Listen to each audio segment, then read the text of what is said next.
Secara diam-diam wanita parubaya ini menggosok kaki gadis di depannya menggunakan pemoceng. Lalu saat si gadis mengangkat kakinya sebelah, dengan cepat ia menukar sandalnya dengan yang biasa. Sementara gadis ini ia tidak menyadarinya sandalnya telah ditukar.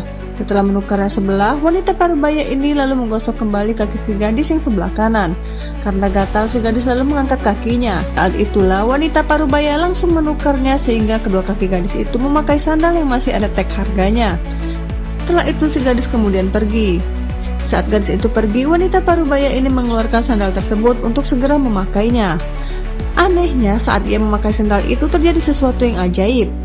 Kemudian ia bangkit dari kursi rodanya, dan ternyata seketika itu pun kakinya langsung bisa berjalan. Hal itu membuatnya sangat senang.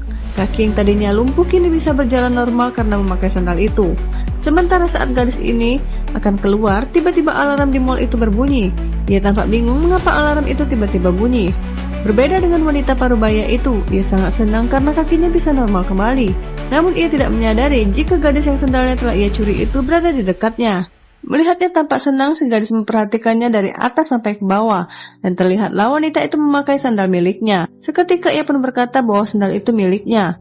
Wanita parubaya ini terdiam. Sembari memarahi gadis itu, si ibu berkata, "Jangan asal bicara, sandal ini milikku." Yang kemudian ia segera kabur. Saat ingin mengejar, petugas keamanan menahannya agar tidak kabur sebelum gadis itu membayar sandal yang di kasir. "Hei pak, aku sama sekali tidak ingin mencuri sandal ini. Ini ambillah," ujarnya sembari menyerahkan sandal itu. Saat berjalan tanpa sengaja, wanita parubaya itu menendang wadah uang milik seorang pengemis sehingga uangnya pun beramburan. Namun bukannya meminta maaf, wanita tua ini malah berbalik marah dan menyuruh pengemis itulah yang harus meminta maaf padanya. "Hah, apa tidak salah? Kenapa aku yang harus minta maaf?" Dari jauh gadis ini melihat kelakuan wanita parubaya itu. Dengan sombong, wanita parubaya ini bilang, ia sama sekali tidak ingin meminta maaf. Di tempat lain, hal yang sama kembali dilakukan oleh wanita parubaya ini. Ia menyalahkan pria itu karena sembarangan meletakkan catnya di pinggir jalan. Dari balik mobil, gadis ini memperhatikan wanita tua itu memarahi seorang pria.